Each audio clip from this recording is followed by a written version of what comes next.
Giving up on nuance is dangerous, but I believe it's happening. We do not live in a black and white world, but politicians increasingly pretend that we do so. This isn't just misleading. I think it is really dangerous. When nuance disappears, manipulation thrives. And the simple fact is that black and white thinking is always wrong. People are never wholly good or wholly bad. They might be pretty rotten, but the person who's completely bad has never yet been created. And every group contains a mix of motives and actions, and blanket judgments are always wrong. Complexity is not a flaw, it's a reality, but when nuance goes, all of this is forgotten. And the danger is of the politics of what I would call othering. Fascists define a group as the other as one of their core objectives. They claim that group is wholly bad. They blame it for all the problems that a society is facing, and they pass the whole burden of responsibility for anything that goes wrong onto that other group, as they would describe it. And this is designed for one purpose. It is to distract attention from what is actually going on in society so that an elite can secure political advantage for themselves. That's always been the way that fascists work, and it will always be the way that they work. This is at the core of what they do. And we can see examples in the USA at present. Far-right think tanks and Trump allies have targeted migrants as the other group in the US who they are blaming for everything that is going wrong. As a consequence, they use race, religion, and immigration status as a reason to other those who they claim to be illegal migrants, but who, along the way, happen to also be part of ethnic minority groups within the states who they then pick on as well. The aim is very clear. They want to benefit a narrow, white, male, evangelical Christian elite, and they do so by showing complete indifference to the human suffering of others, which is being deliberately imposed at enormous expense to the US budget, and so to the US population as a whole. We can also see examples in the UK now.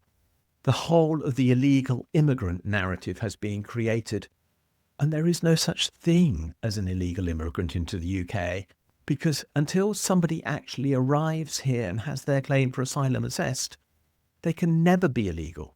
So at the point of arrival, they can't be what so many politicians call people who are trying to get to the UK, which is illegal immigrants. And yet this narrative has been deliberately created by Reform and the Conservatives, but now Labour has joined in. Without exception, they talk about illegal immigrants as if they are the other group who have created every one of the ailments within our society, when that is utterly untrue. But Keir Starmer's Island of Strangers speech makes it clear that his party buys into this idea that it is division rather than the creation of community that is now the goal of politicians in this country. So how did this exceptional shift happen? I think that the roots are in the 2008 financial crisis. The bailouts that followed that crisis were essential. Let's be clear about it. If they hadn't happened then, and if they hadn't happened again in 2020 when we had the COVID crisis, our economies would have collapsed. So let's not blame the idea of a bailout as being a problem. The problem was that the way in which these bailouts were managed ensured that the vast majority of the benefit eventually ended up with the wealthy elite in the UK and in the USA, come to that.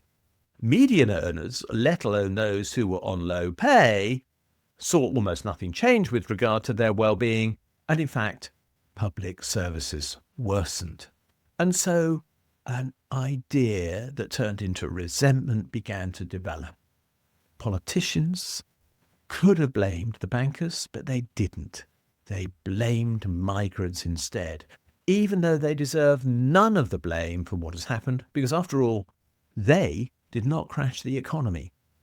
But the narrative has taken hold because of the lies of politicians.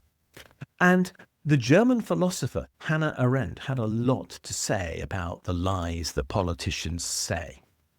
She suggested that politicians do not lie because they want to be believed. That is not the case at all. She says the aim of political lies is to make people believe nothing. If truth and lies are indistinguishable, her argument goes, then judgment dies, and people without judgment are open to control, and that's why politicians lie. They lie to create scapegoats.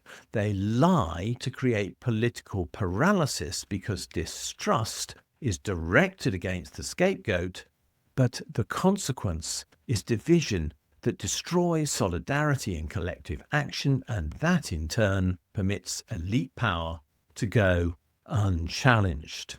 Lies are then not an accident, they're done by design, and they're designed to destroy our communities. Nuance matters then.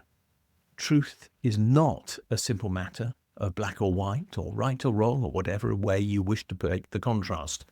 We actually always have more in common than divides us, and that is almost always true with every group that exists in society. Judging fairly requires us to see complexity and to get to the roots of the matters which are the cause of the problems we face. But without nuance, we can't do that. And without nuance, democracy withers.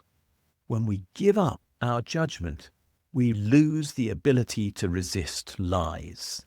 We accept manipulation without noticing, and politics is just then an exercise in distraction, as we see that it now is, with abuses of power multiplying as a consequence almost entirely unchecked, as is most obviously going on at present in the USA.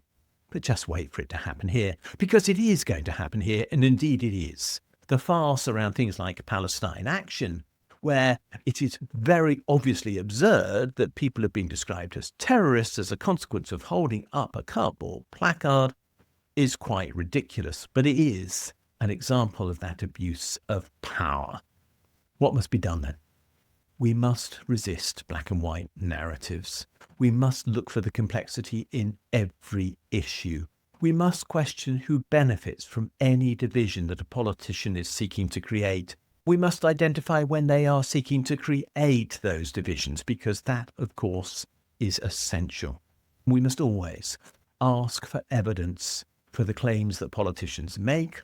We must demand accountability for the consequences of those claims, because if they are seeking to divide, then we have to turn the blame on the politician who is trying to destroy the unity in our society.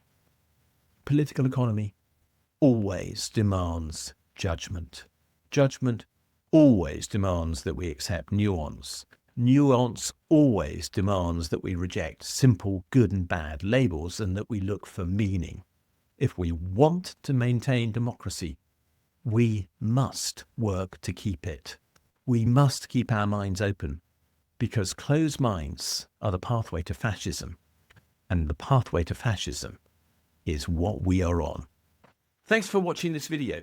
If you've enjoyed it, please do click the like and subscribe buttons, because they do genuinely help us spread the word on YouTube.